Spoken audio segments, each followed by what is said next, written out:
আসসালামু আলাইকুম রহমতুল্লাহ। আমি মিয়া মোহাম্মদ আলী জুবাই, আসি স্যার সলিমুল্লাহ মেডিকেল কলেজ ঢাকাতে। আমার কলেজ ছিল সরকারি অ্যাডট কলেজ পাবনা এবং আমার স্কুল ছিল পাবনা জেলা স্কুল পাবনা। তো আজকে আমাদের ভিডিও সেশনটা হচ্ছে মূলত এইচএসসি ব্যাচের নিয়ে। এইচএসসির যে কোনো student, first year second year admission candidate, যে কোনো স্টুডেন্টের জন্য এটা হেল্পফুল হবে আমি আশা করছি। তো আমরা যারা এইচএসসিতে উঠি, এইচএসসি শেষ করে, তো তাদের একটা ঝামেলার মধ্যে পড়তে হয়। সেটা কেমন? এসএসসিতে আমরা নির্দিষ্ট একটি বইয়ের মধ্যে থেকে পড়া পড়ি, পড়াগুলো কম থাকে, কিন্তু এইচএসসিতে ওঠার সাথে সাথে আমরা দেখতে পাই যে আমাদের পড়াগুলো দিন দিন বৃদ্ধি পাচ্ছে, অনেক বেড়ে যাচ্ছে এবং রাইটারের সংখ্যা অনেক। প্রত্যেকটা সাবজেক্টের অনেকগুলো করে রাইটার আছে। তো আমরা একরকম দিশেহারাই হয়ে যাই। তো এই ভিডিওটার উদ্দেশ্য হচ্ছে তোমাদেরকে সেইগুলো থেকে বেরিয়ে আসার উপায় বা উত্তীর্ণ করার উপায়গুলো আমি জানাবো ইনশাল্লাহ অবশ্যই। তো তোমাদের কিছু কোশ্চেন সবসময় থাকে, সেগুলো হচ্ছে ভাইয়া কিভাবে পড়বো, কতক্ষণ পড়বো। আসলে কোশ্চেনটা তোমরা এভাবে করো যে আমরা কয় ঘন্টা পড়বো। এরপরে যেটা আসে যে আমরা কোন কোন বই ফলো করব, কারণ বই তো অনেক, এর মধ্যে আমাদের কোনগুলো পড়তে হবে এবং অন্যান্য লেখকের বই যেগুলো পড়বো, বাকি যেগুলো পড়বো না সেগুলো কি একেবারে বাদ দিয়ে দেবো, নাকি আমরা অন্য বইগুলো কিভাবে পড়বো সেটার সিস্টেম ইনশাল্লাহ জানিয়ে দেবো। এরপরে যে এত পড়া ভাইয়া, এত পড়া আমরা কিভাবে শেষ করব। তো চলো সময় দেরি না করে আমরা ইনশাল্লাহ ভিডিওতে সবগুলোই বলিয়ে দেবো। তারপরে তোমাদের কোনো কোশ্চেন থাকলে তোমরা কমেন্ট বক্সে অবশ্যই জানাবে। তো প্রথমে একটা আয়াত, কোরআন শরীফের আয়াত, যে হে বিশ্বাস স্থাপনকারীগণ, তোমরা ধৈর্য ও নামাজের মাধ্যমে প্রার্থনা করো এবং নিশ্চয়ই আল্লাহ ধৈর্যশীলদের সাথে আছেন। এটা সূরা আল বাকারার 153 নম্বর আয়াত। তো প্রথমে যে কথাটা বলা হয়েছে সেটা হচ্ছে তোমার ধৈর্য। তো ধৈর্যটা অনেক বড় একটা জিনিস, যেটা তোমাদের এইচএসসিতে অনেক বেশি কাজে লাগবে। দেখা যাবে ছোট ছোট বিষয়ে তোমরা হতাশ হয়ে পড়বা। তো এগুলোর সাথে তোমাদের অবশ্যই ধৈর্য ধরতে হবে এবং যারা ইসলাম ধর্মের আছো তারা অবশ্যই নামাজ পড়বে, আল্লাহ তাআলার কাছে প্রার্থনা এবং চাবে। নিশ্চয়ই আল্লাহ তাআলা ধৈর্যশীলদের সাথে আছেন এবং অন্যান্য ধর্মাবলম্বী যারা আছো তোমরা নিজ নিজ ধর্মীয় অনুশাসনগুলো অবশ্যই মেনে চলবে। তো চলো এখন আমাদের প্রথম কোশ্চেন, যে ভাই আমরা বই কোনটা পড়ব। তো এইচএসসিতে এসে আমরা প্রথমে যেটা ঝামেলার মধ্যে পড়ি সেটা হচ্ছে বই সিলেকশন বা বুক সিলেকশন। তো আমাদের সাবজেক্টগুলো আমরা প্রথমে বলে দিই: Bangla, English, ICT, physics, chemistry, biology এবং হায়ার ম্যাথ। এবং বায়োলজির দুইটা পার্ট থাকে, বায়োলজি ফার্স্ট পেপার অর্থাৎ বোটানি এবং বায়োলজি সেকেন্ড পেপার অর্থাৎ জুলজি থাকে। তো বাংলা, ইংলিশ, আইসিটিতে এখানেও আমাদের এইচএসসিতেও বোর্ড বই আছে। তো আমরা বোর্ড বইগুলো ফলো করব, মেন বইগুলাই ফলো করব, এগুলোর জন্য এক্সট্রা বই লাগে না। তুমি যদি পড়তে চাও প্র্যাকটিসের জন্য অন্যান্য বিভিন্ন গাইড বাজারে পাওয়া যায়, সেগুলো তোমরা পড়তে পারো।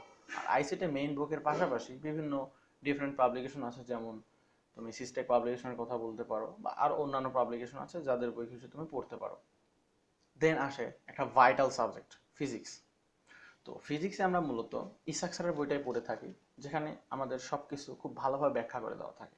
এবং তোমরা যদি ম্যাথ প্র্যাকটিসের জন্য বলতে চাও তাহলে তোমরা পড়তে পারো তপন স্যারের বই, সেখানে ম্যাথ বা বিভিন্ন ক্ষয়ের ব্যাখ্যাগুলো বেশি করে দেওয়া আছে। তো কেমিস্ট্রির জন্য আমরা মেইন বই যেটা পড়ি, তোমাদের বাবা দাদারাও পড়ে আসছে হয়তো, হাজারি স্যারের বই। তো এই বইটাকেই বেশিরভাগ কোশ্চেন আমরা বোর্ডে এবং অ্যাডমিশনে পেয়ে থাকি। তো এছাড়াও এক্সট্রা যে বইগুলো আছে আমরা পড়তে পারি কবির স্যারের বই, গুহ স্যারের বই, যেগুলো থেকে বিভিন্ন রকম প্রশ্ন এসে থাকে।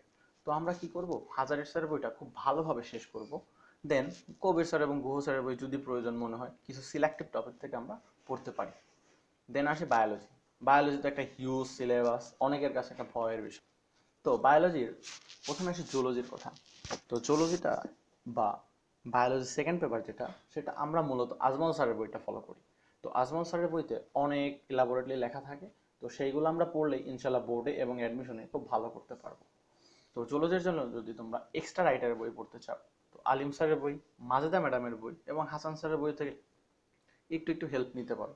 তাই বলে কি আমরা সম্পূর্ণ বইটা পড়বো না, আমরা আজমল স্যারের বইটা সম্পূর্ণ হুবহু খুব ভালোভাবে পড়বো এবং এর পাশাপাশি যে অতিরিক্ত তথ্যগুলো আমাদের প্রয়োজন সেগুলো আমরা জুলজি, আলিম স্যারের বই, মাজেদা ম্যাডামের বই এবং হাসান স্যারের বই থেকে কালেক্ট করে আমাদের মেইন বই যেটা, সেটাতে খুব সুন্দরভাবে লিখে রাখবো বা স্টিকি নোট ব্যবহার করব, যাতে আমাদের পড়ার সময় টাইমটা লস না হয়।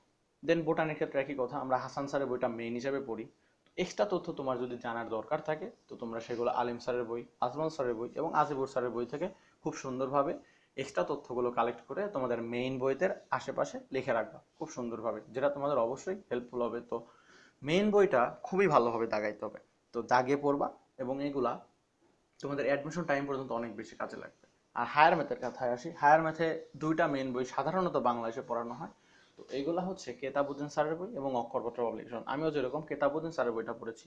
তো যাদের টার্গেট আসলে মেডিকেল, তো দেখা যায় অনেকে ম্যাথের বা অঙ্কের প্রতি একটা ভয় কাজ করে, তো তোমরা অক্ষরপত্র পাবলিকেশনের বইটা পড়তে পারো, কারণ এটা তুলনামূলকভাবে ইজিভাবে লেখা থাকে। তো তোমরা আর ইঞ্জিনিয়ারিং অ্যাসপিরেন্ট যারা আছো, তারা অবশ্যই কেতাবুদ্দিন স্যারের বই পড়বা এবং অনেক ভালোভাবে পড়ে বারবার শেষ করতে হবে। তবে এক্সট্রা পাবলিকেশন হিসেবে তোমরা সিস্টেক পাবলিকেশন পড়তে পারো, রূপন্তী পাবলিকেশন, আরও অনেক পাবলিকেশন আছে। তোমাদের স্যাররা যেটা পড়ে সেটা তোমরা পড়বা, তবে কেতাবুদ্দিন স্যার এবং অক্ষরপত্র এই দুটাই মাস্ট। এরপরে আমরা আসি যে ভাই, বই তো ঠিক হয়ে গেল, এখন আমরা কোনটা কিভাবে পড়বো?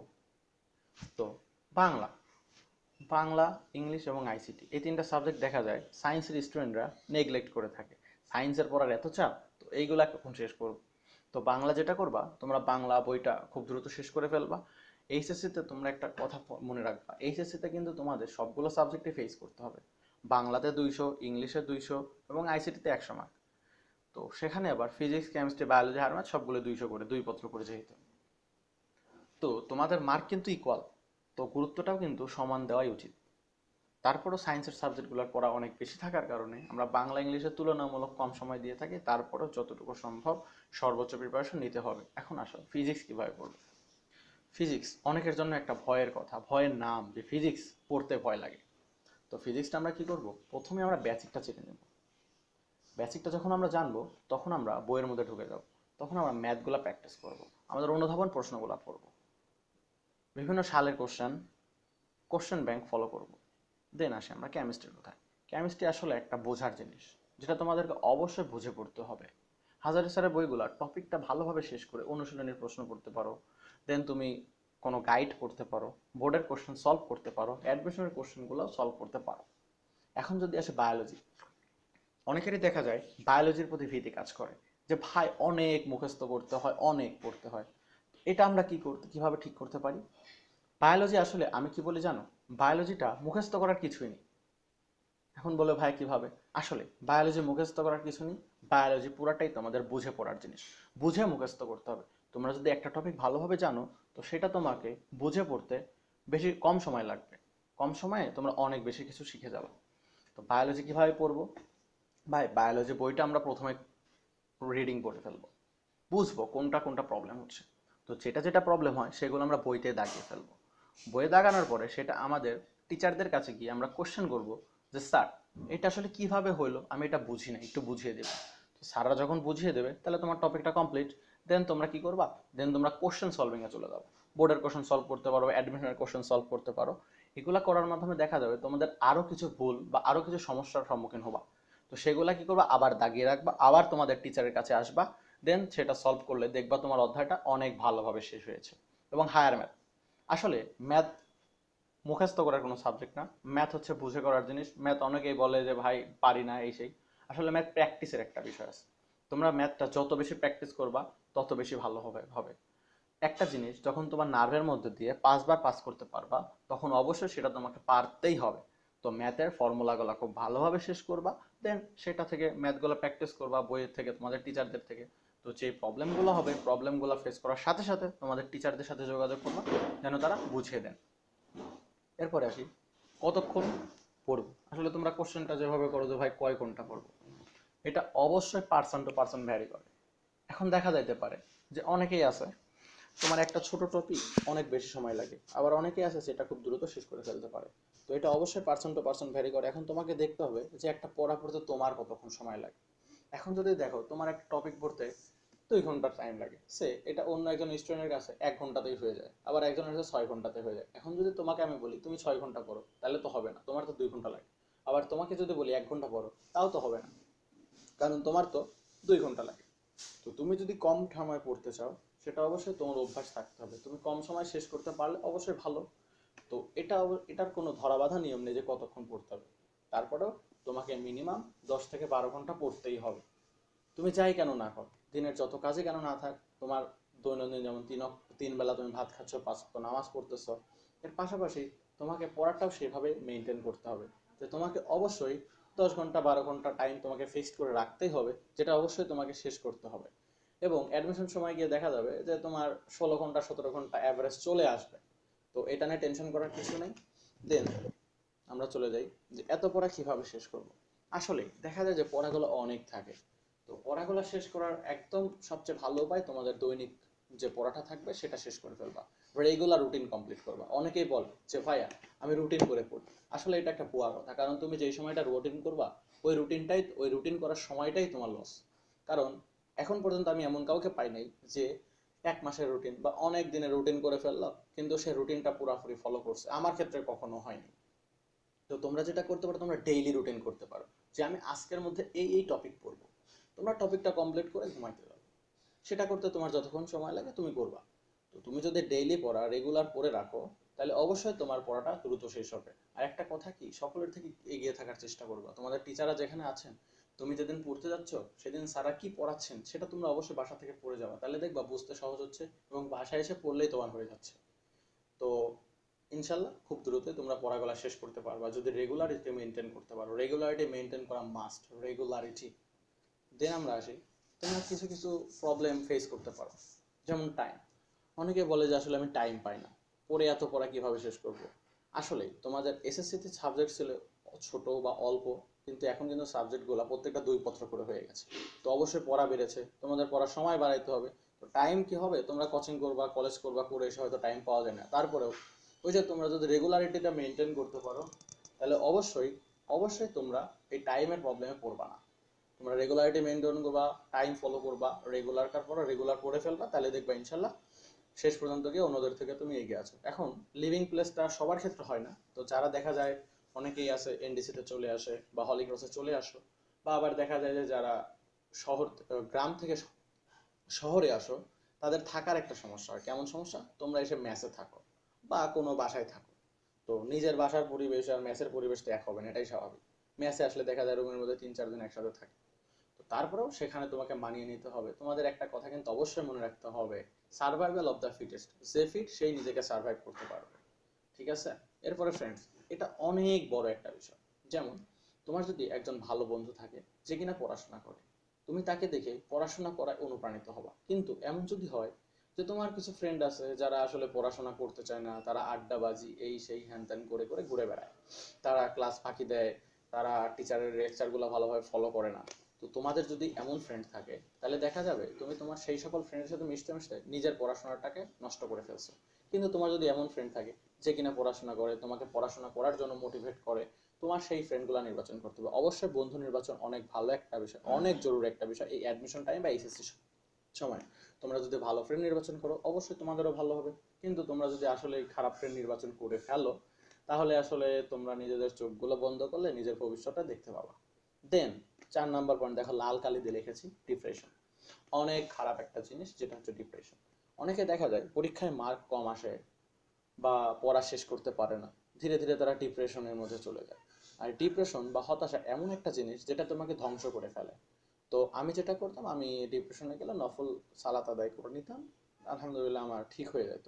তো তোমরা যেটা করতে পারো, তোমরা তোমাদের পরিবারের পিতামাতার সাথে, তোমাদের পরিবারের সাথে সময় দিতে পারো, তাদেরকে তোমার সমস্যা বলতে পারো, কারণ অবশ্যই তারা তোমার থেকে অনেক সিনিয়র, তারা তোমাকে ভালো পরামর্শটাই দিবেন। দেন নেক্সট যেটা আমরা আসি, তো ডিপ্রেশনে যদি যাও কখনো, আসলে ডিপ্রেশনটা সাধারণ, তুমি ডিপ্রেশনে পড়তেই পারো। তো কিভাবে সেটাতে উতরাবা, ডিপ্রেশন থেকে উতরানোর জন্য তোমরা নিজেদের হাসি খুশি থাকবা, ফ্রেন্ডের সাথে সবকিছু শেয়ার করবা, পরিবারের সাথে শেয়ার করবা। আর একটা কথা, ভুল করেও ডিপ্রেশনের মধ্যে যদি পড়েও যাও, সেটা নিয়ে কোনো টেনশন নাই। পড়া যদি একদিনের পড়া না হয়, সেটা তুমি আরেকদিন পড়ে নিবা, কিন্তু অবশ্যই তোমাকে ডিপ্রেশনের মধ্যে যাওয়া যাবে না। দেন এখন যে ভাই আমরা পরীক্ষায় টপ মার্ক কি করে পাবো, বা আমাদের রেজাল্টগুলো কিভাবে ভালো করতে পারি, সকলেরই কোশ্চেন থাকে না, একটা জাতীয় কোশ্চেন। তো কোশ্চেনটা এরকম। এখন তোমাদের কিছু সলিউশন আমি দিতে পারি। Attend class regularly and read regularly, যেটা আমি এতক্ষণ ধরে বলে আসতেছি। রেগুলারলি ক্লাস করবা এবং পড়াশোনা রেগুলার করবা। যেদিন যে পড়া তোমাদের শিক্ষকরা দেবেন সেটা শেষ করে ফেলবা, তাহলে দেখবা তুমি শেষ করতেছো, অবশ্যই তুমি ভালো করতে পারবা, বুঝে পড়বা। Keep more and more exam taking preparation. তো আমরা আমাদের মধ্যে একটা টেন্ডেন্সি কাজ করে যে আমরা পরীক্ষা দিতে যাই কিন্তু না পড়ে যাই, অনেকেই আছে যে পরীক্ষা আছে গিয়ে অ্যাটেন্ড করলাম হয়ে গেল। আসলে এটা কোনো পরীক্ষা দেওয়া ঠিক না। তোমরা পরীক্ষা দেবা, যতটুকু সম্ভব প্রিপারেশন নিয়ে চালাও। হ্যাঁ, এমনও হতে পারে একদিনে তোমার 3টা 4টা 5টা পরীক্ষাও থাকতে পারে, কিন্তু তুমি যদি এমন মনে করো যে কোনোটাই পড়লাম না, তা হবে না। তোমাকে সবগুলো পরীক্ষা, বা এমনও ভাবতে পারো যে আমি একটা পড়লাম বা 2টা পড়লাম, বাকি 3টা পড়া হলো না। তোমাদের অবশ্যই সবগুলো পরীক্ষার পড়া একবার করে হলেও দেখে যাইতে হবে, কারণ পরীক্ষায় বসতে হলে তোমাকে অবশ্যই প্রিপারেশন নিয়ে যাইতে হবে। দেন যেটা আসবে, take help of extra book besides main book. এখন আমরা যে মেইন বইগুলো আছে এর পাশাপাশি আমরা বিভিন্ন সহায়ক বই, যেমন অনুশীলনের প্রশ্ন ব্যাংক পড়তে পারি, ভর্তি পরীক্ষার যে প্রশ্ন ব্যাংকগুলো আছে সেগুলো সলভ করতে পারি, আমাদের যে গাইড এইচএসসি কোশ্চেন ব্যাংক সেগুলো সলভ করতে পারি, বিভিন্ন গাইডের দেওয়া কোশ্চেনগুলো এগুলো আমরা সলভ করবো। তাহলে কি হবে, তোমাদের সকল নলেজগুলো একসাথে ইনভেস্ট করতে পারবা। এখন আমরা হেডলাইনটা দেখো, what to do till admission. কেন অ্যাডমিশন বলেছি? আমরা আসলে এইচএসসি লেভেলটা মূলত আমরা অ্যাডমিশনের কথাই ভাবি। এইচএসসিতে পড়লেও আমাদের মূল টার্গেটটা কিন্তু অ্যাডমিশনই থাকে, কারণ দেখা যায় কারো টার্গেট থাকে ইঞ্জিনিয়ারিং, কারো মেডিকেল, কারো ভার্সিটি বা বিভিন্ন ধরনের টার্গেট থাকে। তো শুধু এইচএসসি পর্যন্তই না, আমরা এখন থেকে একদম অ্যাডমিশন পর্যন্ত যে কাজগুলো করব সেগুলো আমি বলার চেষ্টা করেছি।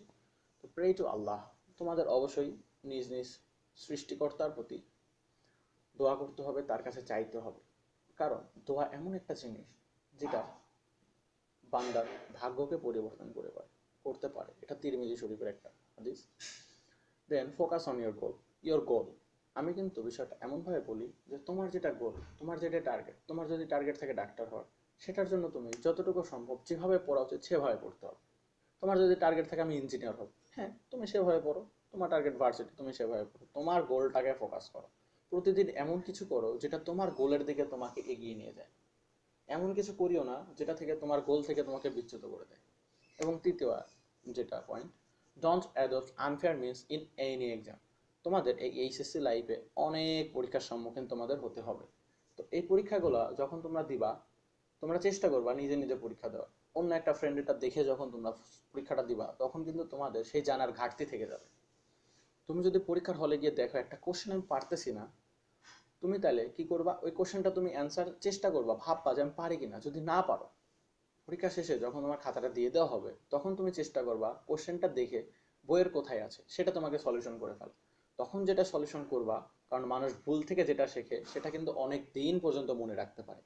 তো তোমরা যে সলিউশনটা করবা, দেন তখন তোমাদের সেটা মনে থাকবে। কিন্তু তোমরা যদি মনে করো যে আমার ফ্রেন্ড এটা দেখে একটু বেশি পাই, আম্মু বকাঝকা দিবে, বাবা বকাঝকা করবে, তো সেটা আসলে ঠিক হবে না। এটা তোমারই গাফিলতি থেকে থাকবে। একটা কথা মনে রাখবা, যেই বন্ধু তোমাকে দেখাচ্ছে সেই তোমার সবচেয়ে বড় শত্রু। কারণ সে চায় না যে তুমি শেখো। সে যদি চাইতো তুমি শেখো তাহলে সে তোমাকে দেখাইতো না। সে তোমাকে দেখাচ্ছে যেন তুমি বিষয়টা সম্পর্কে না জানো, না শেখো। এটা কিন্তু একটা মজার ঘটনা। দেন আসতেছে ডোন্ট বি ডিসঅ্যাপয়েন্টেড, যেটা আমি আগেই বলে এসেছি যে বিষয় ডিপ্রেশনে যাওয়া যাবে না, মন খারাপ করা যাবে না, বিষণ্ণতার মধ্যে যাওয়া যাবে না। Don't use mobile or internet in any chaos except reading. এখানে আমি বলতেছি না যে তোমরা মোবাইল ইউজ করো না, আমি তোমাদেরকে মোবাইলের অপব্যবহার থেকে দূরে থাকতে বলতেছি। তোমরা অবশ্যই মোবাইল ইউজ করবা, ইন্টারনেট ইউজ করবা, ল্যাপটপ ইউজ করবা, যে যে ডিভাইস আছে ইউজ করবা, কিন্তু পড়াশোনা ব্যতীত অন্য কাজ কোনো কাজে এই সময়টাতে তোমরা মোবাইল ফোন ইউজ করবা না। কারণ এই সময়টাতে তোমরা যদি মোবাইল ফোন ইউজ করো, দেখবা তোমাদের টাইমটা অনেক চলে যাচ্ছে। তো তোমাদের এত পড়ার প্রেশার, তারপরে তোমরা কিভাবে তোমাদের টাইমটা মেনটেন করবে, তাই না? এই জন্য মোবাইল ইন্টারনেটে পড়াশোনা ব্যতীত তুমি কিছু করবা না। অবশ্যই পড়াশোনাতে কাজে লাগাবা। এখন try to take nutritious food. অবশ্যই স্বাস্থ্যকর খাদ্য খাওয়ার চেষ্টা করবা। কারণ দেখা যায় যে খাদ্যের যদি কোনো প্রবলেম থাকে তাহলে আমাদের বিভিন্ন অসুস্থতা হতে পারে। এবং ঋতুকালীন যে ফলগুলো আছে সেগুলো তোমরা খাওয়ার চেষ্টা করবা। আর একটা বিষয় কি, তোমরা যদি আসলে এই এইচএসসি লাইফে অসুস্থ হও, শুধুমাত্র তখনই বুঝতে পারবা যে সুস্থতাটা আসলে আল্লাহ তাআলার কত বড় নিয়ামত। কারণ যখন তোমরা অসুস্থ হয়ে যাবা, তখন কি হবে? তখন দেখা যাবে যে তোমরা পিছিয়ে পড়ছো। তোমাদের অসুস্থতার কারণে তোমাদের পড়াটা কমপ্লিট করতে পারতেছো না, তাহলে পিছিয়ে যাচ্ছ, অন্যদের থেকে পিছিয়ে যাচ্ছ। এই পিছিয়ে যাওয়ার কারণে আবার যখন সুস্থ হবে তখন এগুলা যখন পড়তে হবে আবার পিছিয়ে যাবে। তো এই জন্য সবসময় চেষ্টা করবা সুস্থ থাকার, এবং সবসময় ভালো খাবার, স্বাস্থ্যকর খাবার খাওয়ার চেষ্টা করবা। এই যে আমরা অনেকে আছে ফ্রেন্ডরা মিলে পিৎজা, বার্গার, বন্ধুদের সাথে ফুচকা, ঝালমুড়ি ইত্যাদি খেয়ে থাকি। একটু চেষ্টা করবে অ্যাভয়েড করার, খাইলেও চেষ্টা করবা যেন যেটা ভালো সেটা খাওয়া। এবং ট্রাই টু বি হেলদি, অবশ্যই ভালো থাকতে হবে। দেন যেটা আসছে, ধন্যবাদ তোমাদেরকে। আজকে আমার এই ভিডিওটা ফলো করার জন্য। আসসালামু আলাইকুম।